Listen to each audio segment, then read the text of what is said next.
Hello everyone, in this video I'll be sharing with you the Ford Everest Trend, which is the entry level of the Ford Everest variants here in the Philippines at a price point of only 1.839 million pesos. So this Everest variant is mated with a 2.0-liter turbo diesel engine capable of as much as 180 horsepower and 420 Newton meters of torque. So as you can see, even though this is at an entry-level price point, you already have the chrome grille, you have the C-clamp LED headlights here. So you have for your turn signal indicators, your LED headlights, and your LED high beam. And down here, you also have your fog lamps, as well as for the air intake of the radiator and engine. You have your nice macho-looking grille with the big Ford logo. And of course, you have the aerodynamic design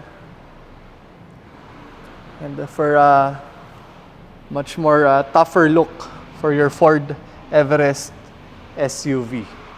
So here for the side profile of the Ford Everest Trend, you have your two-tone 18 inches of mags and tires. So this is also what I really recommend for my clients. So at least you have only 18 inches for the mag size. And you have more room for the rubber of the tires, so which gives you a more smoother ride for long drives. So here you have the exhaust vents of the engine, and then here you have your chrome accents, as well as your turn signal indicators here for the side mirrors. And of course, you have the anti-slip hard plastic stepboard. And on top, you have your roof rails, which you can actually use. It's not just for ornament purposes only.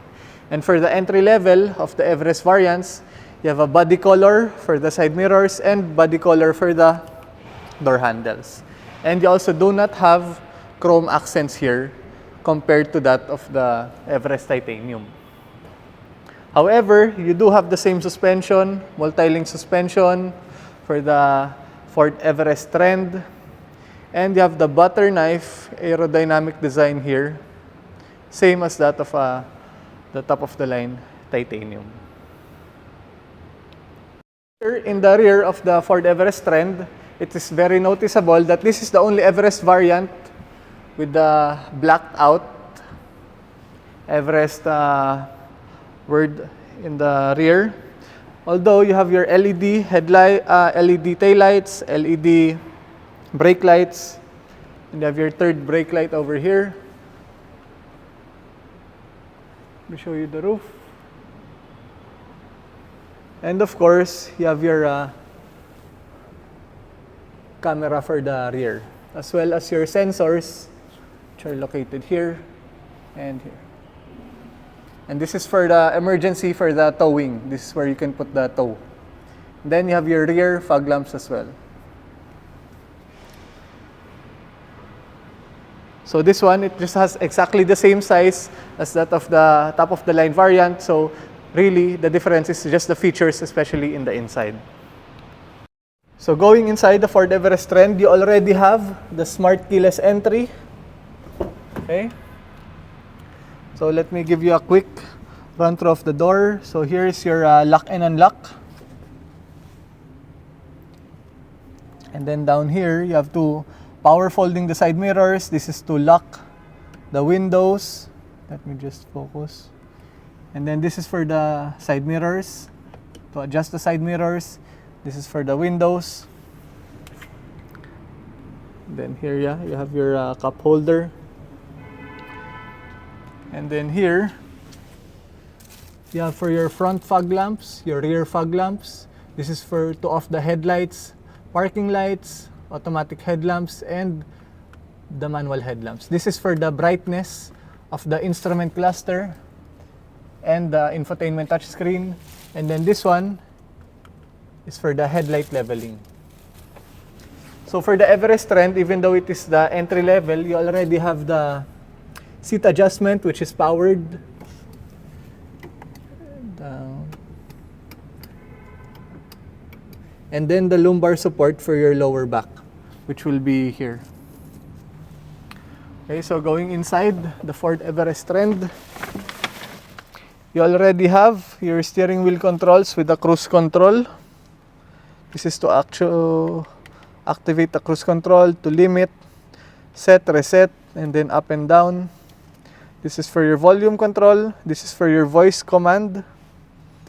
And then this one is to operate the instrument cluster, which is a 6 inches digital. Okay, so you have your standard for the turn signals and the high beam, and then this one for the wipers and the auto sensing wipers. So here in the 10 inches infotainment touchscreen, you can use this to control the aircon, although you also have the aircon control here. You can use this to pair your cell phone like via Apple CarPlay or Android Auto. You can use the apps like Spotify, Google Maps, Waze, or other apps that are applicable like Zoom, like Viber, Telegram sometimes. So it depends. And then you can also see most of the unit information and details and the handbook here inside the touchscreen. Then here, a little bit down, you have your wireless charging already. So let me just show you. So yeah, this is your wireless charging. This is for your wire charging. So even at the entry-level price point, you already have wireless charging. And this is your gear shifter for the manual mode. Park, reverse, neutral, drive, manual mode. And then this is your handbrake. So basically, if you pull this, you're pulling the handbrake. If you want to release the handbrake, you just press this. This is for your driving modes, which is normal mode, eco mode, muddy ruts, slippery. And this is to off the traction control. And then here, you have your glove compartment with your 12 volts inverter.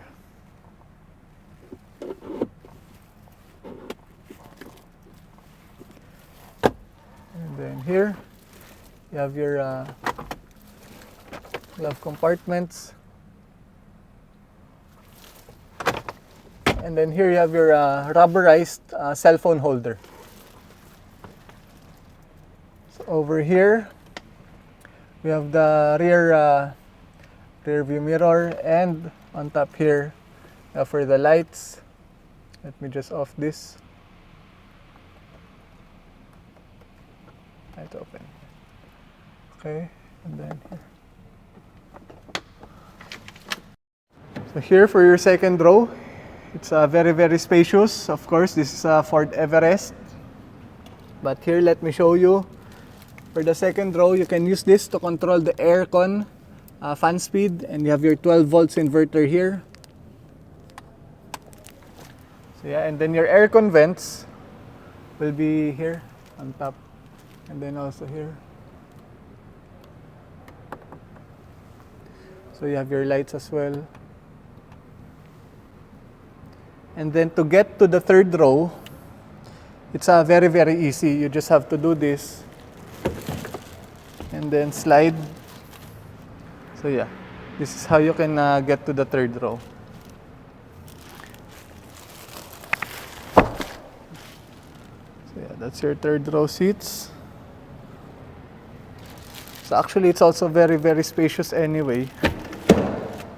And then you can adjust them. So it's easy to adjust the seats. I'm just doing this with one hand only. For the third row, it's manual still. So unlike the higher variants, this is a manual door for the rear of the Everest Trend.